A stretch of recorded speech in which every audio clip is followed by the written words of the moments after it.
Hey guys, it's Jack here, and I'm back with another video. Yesterday, I messed up in my zone control video. I forgot a huge part of zone control, and that was really my bad.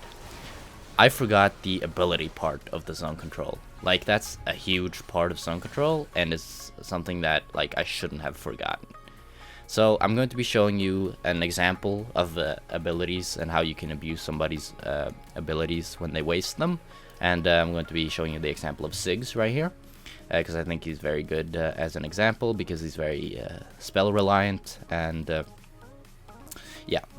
Okay, so first is his Q, right? His Q has this long range, and when he uses his Q, it's at a 3-second cooldown, so it's a very spammable ability, especially later in the game. However, early in the game, it has a longer cooldown.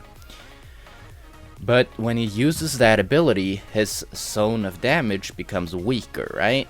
Because all of his abilities have a range, and all of his abilities have a zone. So when he uses his ability, the zone becomes not only smaller, but also weaker. The next part is his W, and his W has a lot longer cooldown and a lot longer range. So when he uses it, he's at like a 12 to 15, maybe even 20 if it's really early in the game, disadvantage where he can't use his W again, and you can easily punish that with either ganking him or just going all in because he doesn't have an escape. The next is his E, which also has a long range and has quite a long cooldown, like 10-second plus, and that's also can be abused if he misses it or wastes it on anything. And the next is his ultimate, and that has a very long range. However, his zone isn't that good because or isn't that long because it's very easy to dodge it when he throws it out that far.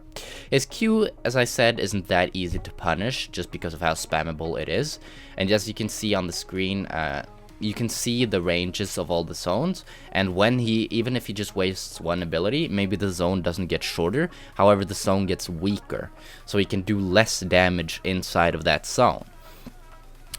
And this all comes down to his zone control and how much damage he has. So if he wastes even if he just wastes one ability, then suddenly he has way less damage for that for how long that ability is on cooldown.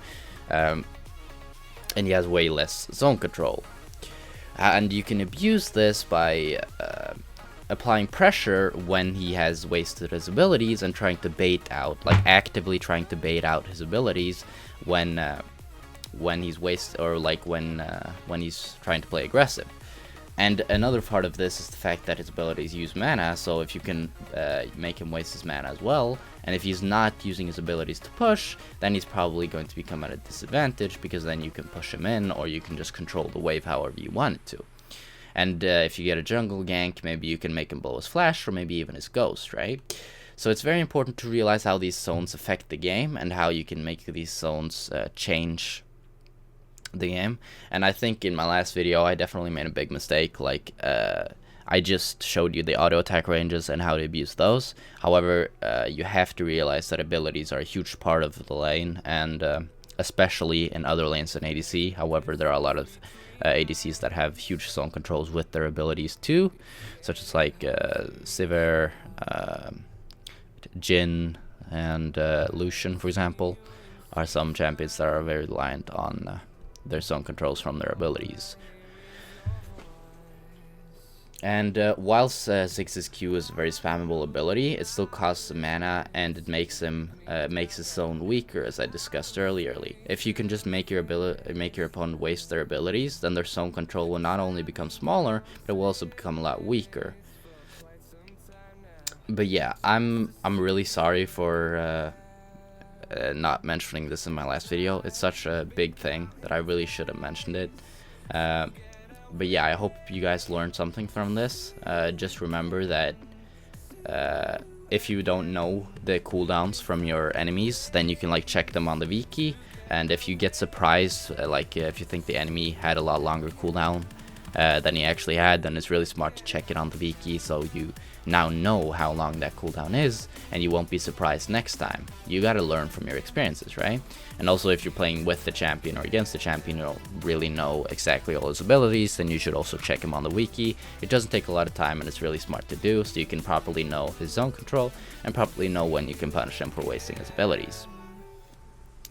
It's also very important to use this method not only in lane but also in team fights, so you can wait for your opponent to blow their important spells before you try to go in. As an assassin or even as an ADC, you want to wait for, like, as a Ziggs in this example, if he still has all his abilities up, then you don't want to dash in a solution, because then he can just W back into the team and then suddenly you're dead, right? And the same can be said for laning phase and pretty much all parts of the game. If you can make your opponent waste their spells without getting hit by them, then you're going to be able to apply much more pressure and have alleviate the pressure that they're putting onto you, because you can much more easily get onto them and get a jungler gank if it's in laning phase, or get a good team fight if it's at that state of the game. But yeah, I'm sorry for not mentioning this in my last video. Thanks for watching, guys. Peace out.